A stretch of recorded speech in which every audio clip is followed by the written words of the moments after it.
Hey everyone, here at OSReviews.com, today we have an exclusive first look at the Palm Tungsten C, which is a Palm OS powered PDA computer with actually a very good twist to it.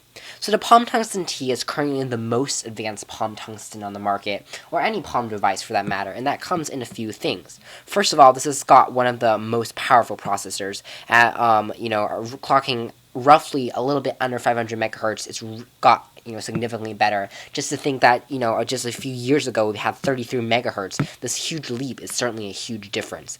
Also, it's because Palm T is one of the first wireless devices. When we say wireless, it has built-in Wi-Fi built-in, which means that you can connect to the web directly using this device. And we also really like it because there's this built-in QWERTY keyboard, and no other Palm has that. In addition to this touchscreen, in addition to the SD card input, in addition to all the features that we've come to really love from the Palm family. It's just faster, it's better, and for one, it's one of our favorite Palm devices because of that. So looking from the footprint, you can't tell that this device has this much built in because it still retains the very slim, very elegant look of all Palm Tungstens. You'll find the touchscreen size, however, has been reduced, and this is, a slight trudge for us because browsing the web and definitely watching videos on a more powerful processor as well as built-in more functionality, we would have liked the screen to actually be a little better, take advantage of all this nice hardware, but unfortunately you have to have a little bit of payoff for this keyboard. Speaking of the keyboard is built right in. All the keys are risen above the surface and are very easy to text and dial by feel. All the things are very easy to press, and you'll find that it's very easy, very comfortable to type on here, unlike the accessory keyboards that Palm also offers for a lot of Palm devices. Underneath that, you also find a few hotkeys composing of a trash, all the generic hotkeys that you'll find on Palm devices located on the bottom, from taking you to the calendar, to the address book, to the initial setup of Wi-Fi, which, as you can see, it's not totally complete right now. We can also go home, pressing this key right here. We also have a 5-way D-pad built right in using this hardware key now. So if we wanted to go press the center key, you can just navigate using this if you don't want to use the touchscreen for some reason.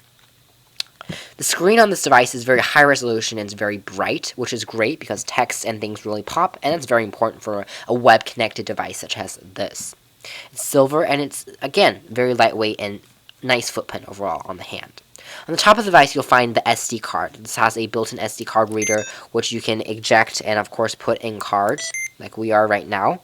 We also have an IR port for beaming and other wireless capabilities, unless if you want to still retain that information from older Palms.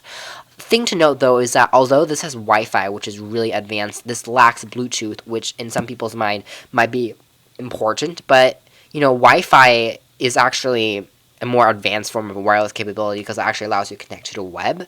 But if Bluetooth is really important to you, you can also get a Bluetooth SD card or something like that because it still is a very advanced device. Well, also on the top, we'll find a 2.5mm headphone jack, not a 3.5, unfortunately. We have the solution port, which Palm has added, so this comes preloaded with this nice little case, which you basically slide in.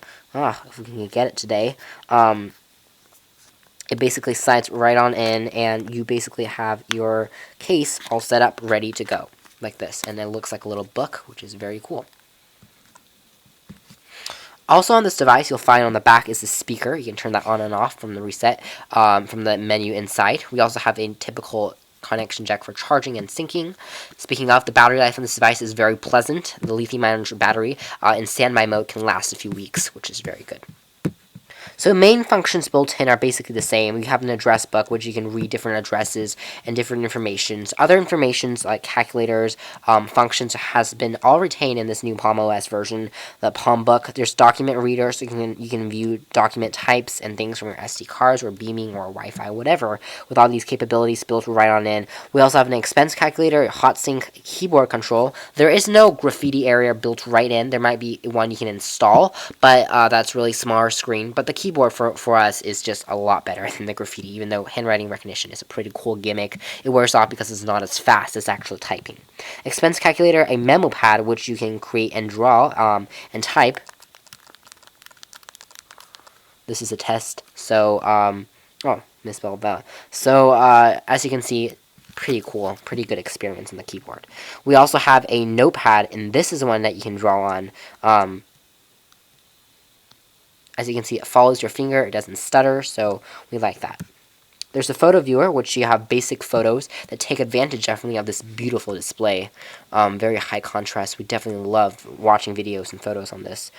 Just wish it a little bit bigger. You have VSPN setup, a VersaMail for checking your email directly, web browser, and Wi-Fi setup. So with Wi-Fi setup, it just finds all the Wi-Fi networks in your range, and it searches for something. Right now we're not in range, so we shouldn't be finding something, but you can enter a key manually, and basically that's very cool. All of these functionality into this one slim package, and the price, it's kind of high. It's more expensive than perhaps what we've seen in the past. This is on off button on the side here, but it's not that bad. It's actually not as high as we originally thought. It's going to be a little bit over $300, so it's a pretty good investment if you want an all-in-one device. It's very powerful and easy to go. For OS and VTX reviews, this is the Palm Tungsten C.